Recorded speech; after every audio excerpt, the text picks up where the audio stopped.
श्री महागुरभ्यो नमः। हरिः ओम। सदाशिवसमारम्भां शङ्कराचार्यमध्यमाम् अस्मदाचार्यपर्यन्तां वन्दे குருபரம்பராம்.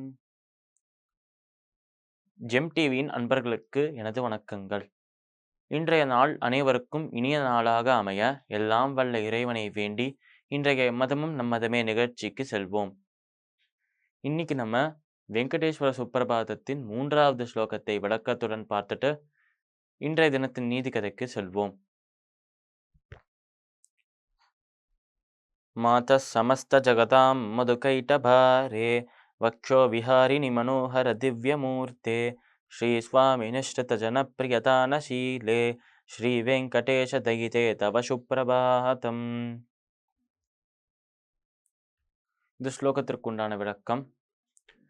இதுக்கு முன்னாடி போன 2 ஸ்லோகத்தில் முதல் 2 ஸ்லோகங்களில் நம்மளோட பெருமாளை, நம்மளோட வெங்கடேஸ்வரனை, நம்மளோட பெருமாளை விஷ்ணுவை எழுப்பினோம்.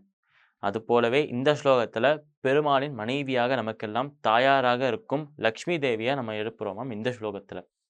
அதனால் மாத சமஸ்த ஜகதாம் மதுகைட்ட பாரே, அதாவது அனைத்து பிரபஞ்சங்களுக்கும் தாயாராக இருக்கும் லக்ஷ்மியே உனக்கு நமஸ்காரம், நீ எழுந்துக்க வேண்டும் என்று நம்ம லக்ஷ்மியை பார்த்து பிரார்த்தனை செய்கிறோமா.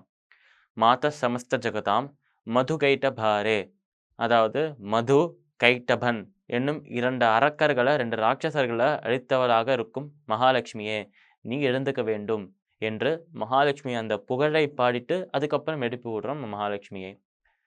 மாத சமஸ்த ஜகதாம் மதுகைட்ட பாரே வக்ஷோ விஹாரிணி மனோகர திவ்யமூர்த்தே, அதாவது விஷ்ணுவின் மார்பில் வசித்து அந்த விஷ்ணுவின் மார்பிலேயே விளையாடி கொண்டிருக்கலாம் லக்ஷ்மி. அப்படி லக்ஷ்மி என்ன விளையாடுறா என்றால், இந்த பிரபஞ்சத்தின் சிருஷ்டி, இந்த பிரபஞ்சத்தை உருவாக்குறதுலாம் நம்ம லக்ஷ்மிக்கு விளையாட்டாம். அதனால லக்ஷ்மியின் விளையாட்டே இந்த பிரபஞ்சத்தை இவ்வளவு அற்புதமாக இருக்கும் பிரபஞ்சத்தை உருவாக்கினா, லக்ஷ்மி எந்த ஒரு விஷயத்தை செய்தாலும் அந்த விஷயம் எவ்வளோ உன்னிப்பாக எவ்வளோ பர்ஃபெக்டாக இருக்கும் என்று கற்பனை செய்தெல்லாம் பார்க்க முடியாது. அதனால இந்த பிரபஞ்சத்தையே ஒரு விளையாட்டாக விளையாடுறாலாம் லக்ஷ்மி. எங்கேருந்து? நம்மளோட விஷ்ணுவின் மார்பிலேருந்து விளையாடுறாளாம்.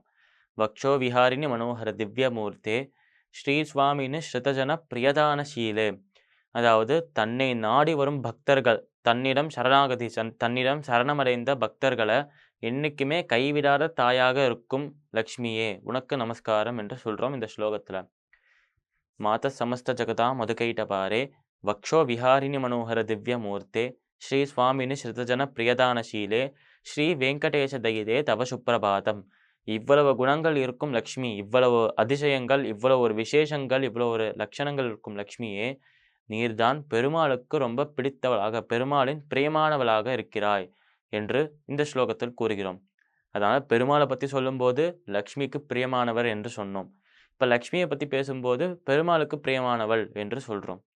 அதனால் பெருமாளுக்கு, இந்த பிரபஞ்சத்தையே படைத்த பெருமாளுக்கு ரொம்ப பிரியமானவளாக பிடித்தவளாக இருக்கும் லக்ஷ்மியே உனக்கு நமஸ்காரம் என்று இந்த ஸ்லோகத்தில் கூறுகிறோம். இந்த ஸ்லோகத்திற்குண்டான விளக்கம் இதுவே. இப்போ நம்ம இன்றைய தினத்தின் நீதி கதைக்கு செல்வோம். இன்னைக்கு நம்ம தாயும் மகனும் என்ற தலைப்பில் நீதி கதையை பார்ப்போம். இந்த கதை எங்கேருந்து ஆரம்பிக்கிறது என்றால், ஒரு கிராமம், அந்த கிராமம் அவ்வளவு டெவலப் ஆகாத ஒரு கிராமம், குக்கிராமம் என்றே வைத்துக்கொள்ளலாம்.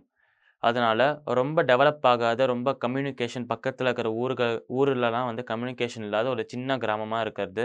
அந்த கிராமத்தில் ஒரு நாள் திடீர்னு யாருமே எதிர்பார்க்காத விதமாக ஒரு புயல் வர்றதாம். அந்த புயல் அந்த கிராமத்தையே நாசம் செய்து அந்த கிராமத்தில் இருக்கிற அனைத்து வீடுகளையும் அழித்துக்கிட்டு போகிறதாம் அந்த இடத்துலேருந்து. இப்படி இந்த புயல் வரும்போது வீடு மட்டும்தான் அழிந்து போனதான்னு கேட்டால் மரங்கள் பிடுங்கப்பட்டன. அங்கே இருக்கிற உயிரினங்கள், அங்கே இருக்கிற பசுக்கள், அங்கே இருக்கிற நாய்கள், பூனைகள் போன்ற எல்லா மிருகங்களும் கொஞ்சம் கொஞ்சமாக காணாமல் போக ஆரம்பிக்கிறதாம். நிறைய உயிர் சேதமும் ஆக ஆரம்பிக்கிறதாம் அங்கே. அதனால் இப்படி ஒரு அடி அந்த கிராமத்து மேலே விழும் பொழுது அந்த கிராமத்தில் பிழைத்த சில பேரில் ஒரு பெண்ணும் அந்த பெண்ணின் 2 மகன்களும் இருக்கலாம். அதனால் இந்த பெண் தான் இந்த கதையின் தலைப்பில் வந்த தாய். அந்த 2 மகன்களில் ரொம்ப முதிய மகன் தான், எல்டர் சன் தான் இந்த தலைப்பில் வந்த மகன்.